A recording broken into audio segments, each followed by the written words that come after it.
The Cuban Missile Crisis was the closest the world has ever come to nuclear apocalypse. An ever-escalating arms race had led to the deployment of Soviet missiles in Cuba, which were now prepped and ready to fire on Washington, New York, and almost the entire eastern seaboard. An invasion force of over 120,000 soldiers gathered on the shores of Florida, and almost 3,000 American nuclear weapons were locked onto targets across the Soviet Union. The defining event of the Cold War, it would see the world's leading superpowers fight in a dangerous battle for nuclear superiority, just 90 miles from the American coast. For 13 days in October 1962, American President John F. Kennedy and Soviet Premier Nikita Khrushchev would engage in a battle of wills, where one wrong move could lead to global destruction. Time was ticking, and neither side knew how events were about to unfold.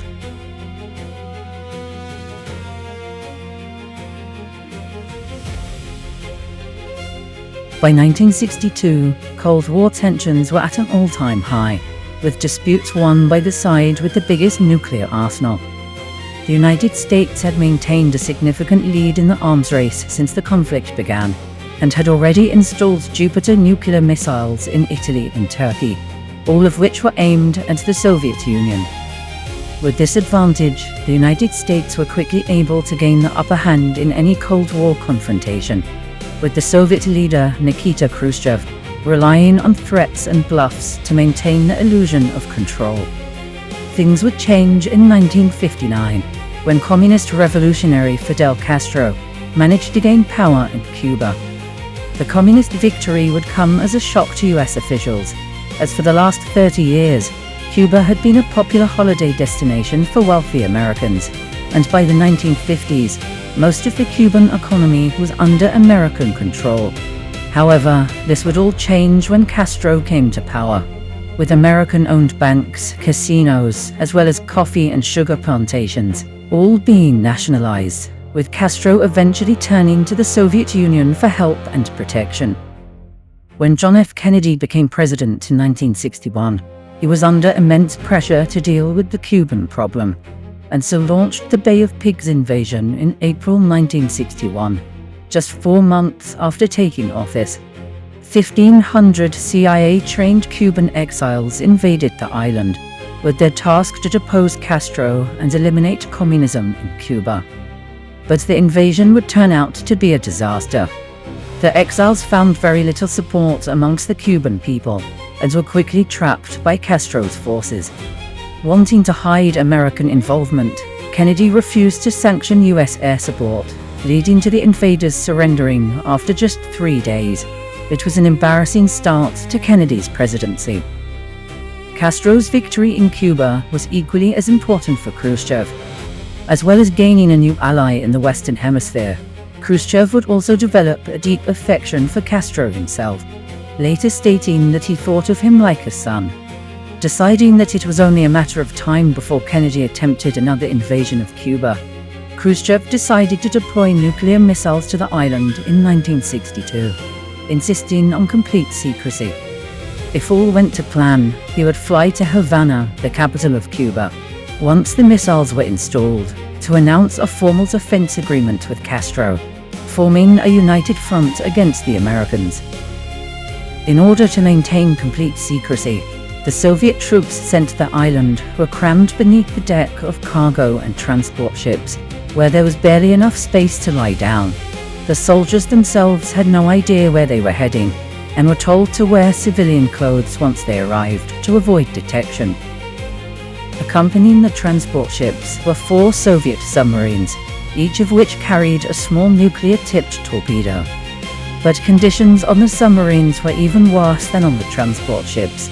As the submarines entered tropical waters, each 78-man crew would have to deal with temperatures as high as 140 degrees Fahrenheit, or 60 degrees Celsius.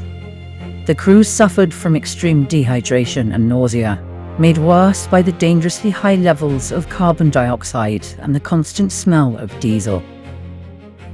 But for now, they had managed to avoid US intelligence, and Khrushchev's great missile gamble was looking successful. They would learn, Khrushchev stated, Just what it feels like to have enemy missiles pointing at you. We'd be doing nothing more than giving them a little taste of their own medicine.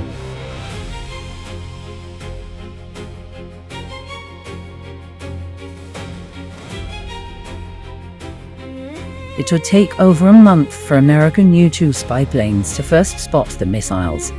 On October 16th, the CIA would present Kennedy with a series of photographs of the unfinished missile sites, with important elements labeled for easy identification. It was soon determined that they were dealing with medium-range ballistic missiles, capable of hitting targets at a distance of almost 1,200 miles. Launched from Cuba, they would be capable of delivering a nuclear strike on Florida, New York, and even the nation's capital, Washington, D.C., in just 13 minutes, causing millions of civilian casualties. To help guide him through the crisis, Kennedy would set up XCOM, a group of his most influential and trusted advisors. As the group debated, it soon became clear that Kennedy had two options open to him. He could either set up a naval blockade around Cuba to prevent further Soviet shipments from arriving, or he could use airstrikes to take out the missile sites before they could be completed. After days of debate, Kennedy would decide that the blockade was the better option. It was far less likely to provoke a conflict and would open the way for negotiation. On October 22nd, over 100 million Americans would tune into the television and watch Kennedy announce the discovery of the missiles and his plans to implement a naval blockade of Cuba.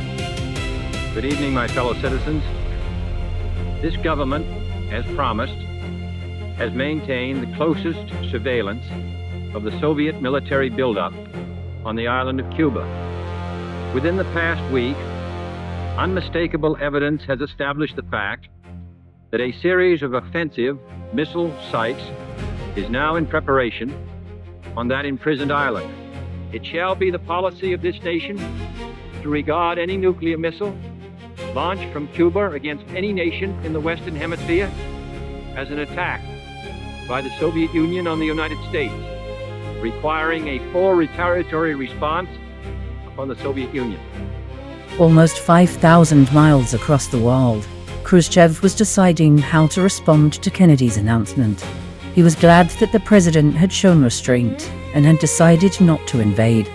The Soviet soldiers stationed in Cuba were equipped with short-range nuclear missiles to use in the event of a US invasion.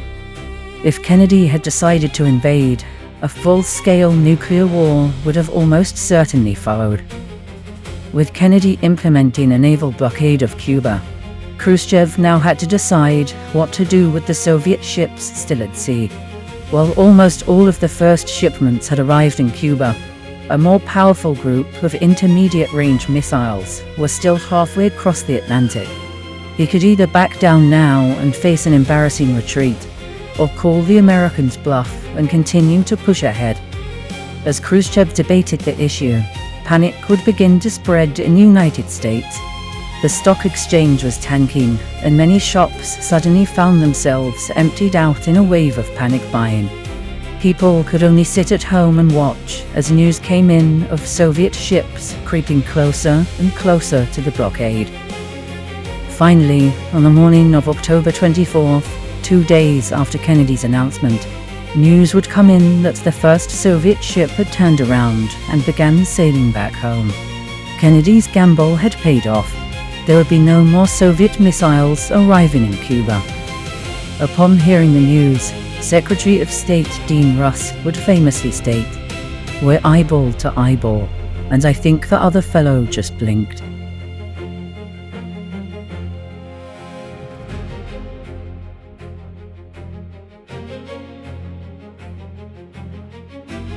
But the crisis would continue. As the missile sites neared completion, each side would begin to prepare for war. The Strategic Air Command would move to DEFCON 2 for the first time in history, just one step short of nuclear war.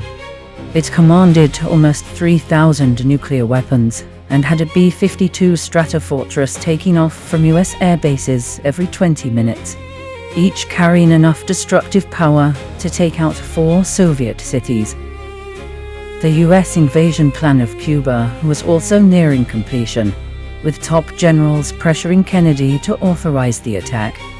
Codenamed Operation Scabbards, the invasion called for a series of massive airstrikes, followed by a paratrooper drop and an amphibious landing of 120,000 troops, almost the size of the D-Day landings at the end of World War II. As these troops began to arrive in Florida, the state came to resemble a war zone. Machine gun nests and barbed wire littered the beaches, and armed soldiers patrolled the streets. The Casa Marina Hotel was turned into an army headquarters, and the CIA set up safe houses in the surrounding area, where Cuban exiles were prepared to be used as an infiltration force. War was fast approaching, but on the evening of October 26th, the first signs of a diplomatic solution would appear. Kennedy would receive an unexpected letter from Khrushchev, outlining the potential terms of a deal. If the United States ended the blockade and promised not to invade Cuba, then Khrushchev would be willing to withdraw his troops. But the members of ExComm were skeptical. Many were keen to invade, while others were unwilling to accept any compromise that could be seen as a sign of weakness. Negotiation would have to wait.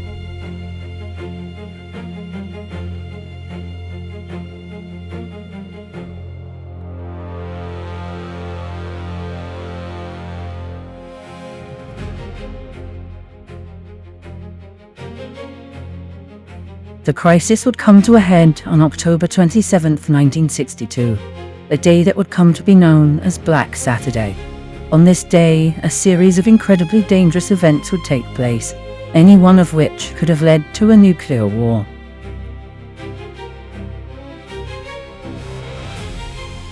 The day would begin with Castro composing a letter to Khrushchev, urging him to consider a nuclear first strike against the United States. He had become utterly convinced that an American invasion was imminent, and wanted his Soviet allies to deliver the first blow.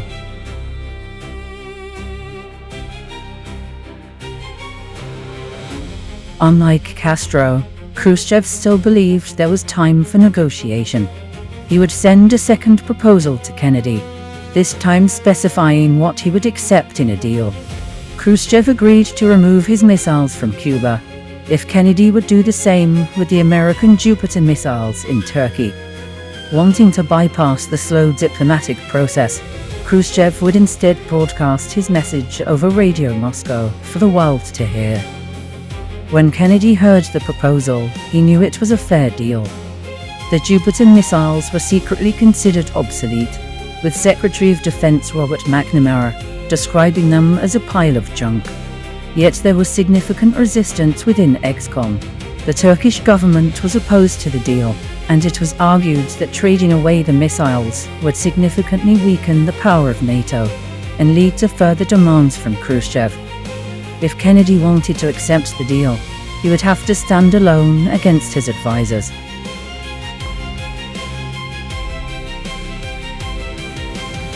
American spy plane pilot Rudolph Anderson would then enter Cuban airspace.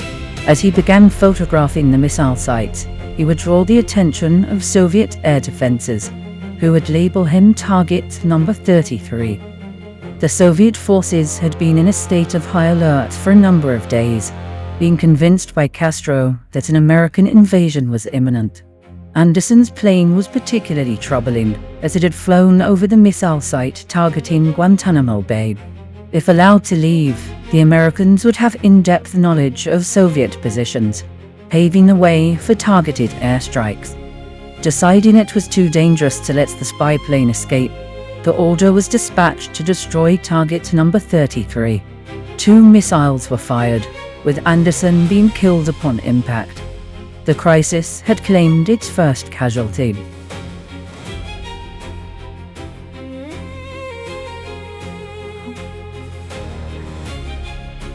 Back in Washington, time was running out.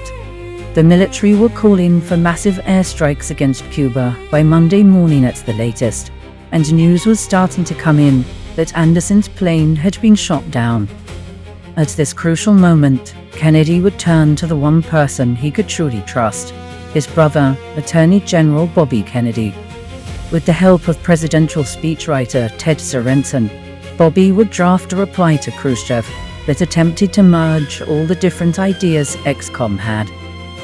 In exchange for the removal of the missiles, the United States would be willing to make a pledge not to invade Cuba. The removal of the Jupiter missiles in Turkey was also part of the deal, but this would have to remain a secret to avoid offending America's NATO allies. Khrushchev would just have to trust that the president would stick to his word. This was Kennedy's last hope. If the deal was rejected, he would have no choice but to go to war.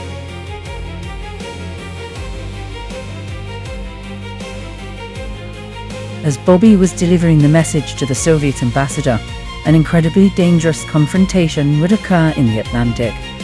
The US Navy had been making an intense effort to find the 4 Soviet submarines since the crisis began, and had finally closed in on them. They planned to use signaling depth charges to drive the submarines to the surface, whose harmless explosions would act as a warning. The Soviet submarine B-59 had been chased by US forces for the last 2 days, with the already unbearable conditions on board having gotten worse. The ventilation system had shut down, with temperatures rising to unbearable heights, and high levels of carbon dioxide causing many officers to faint while on duty. The disoriented crew would be shaken by wave after wave of deafening explosions as US ships began dropping signaling depth charges directly on top of them. The submarine's crew had been unable to contact Moscow for over 24 hours, and as far as they were aware, World War III could have broken out while they were under the waves. Tired and exhausted, the submarine's captain would order nuclear torpedoes to be launched, believing that war had already begun. But the decision required the approval of all onboard officers. One of the officers, Vasily Arkhipov, refused to go through with the launch, single-handedly preventing the outbreak of nuclear war.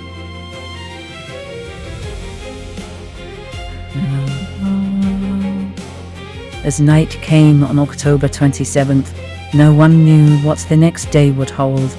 The crisis had claimed its first casualty. A nuclear launch had been narrowly avoided in the Atlantic, and both Fidel Castro and the US military were pressing for war. The power to end the crisis now lay with Khrushchev. He could either swallow his pride and accept Kennedy's terms, or push for further concessions and risk provoking war.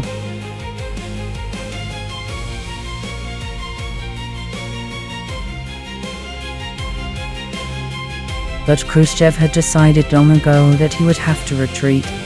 As Kennedy's message came in, promising to remove the Jupiter missiles, Khrushchev finally had terms he could work with, and that morning he would broadcast his acceptance of the deal on Radio Moscow, bringing an end to the crisis. The Soviet forces in Cuba were ordered to dismantle the missiles and return them home, with the last leaving the island 2 weeks later. The blockade was formally ended on November 20th, with the Jupiter missiles, as promised, being discreetly dismantled 5 months later. While Kennedy and Khrushchev were both relieved, others were less happy. Castro was furious that a deal had taken place behind his back, and would begin to doubt the resolve of his Soviet allies. The US military, who had been pushing for an invasion since the crisis began, were also critical of the deal, with General Curtis LeMay describing the deal as the greatest defeat in American history. The Cuban Missile Crisis would have a significant effect on the Cold War. Having come so close to nuclear apocalypse, both superpowers would take steps to ensure that a similar crisis could never happen. Communication had been particularly poor during the crisis, with Khrushchev's first letter taking almost 12 hours to reach the president. A hotline would soon be installed between the White House and the Kremlin to ensure good communication if another crisis occurred.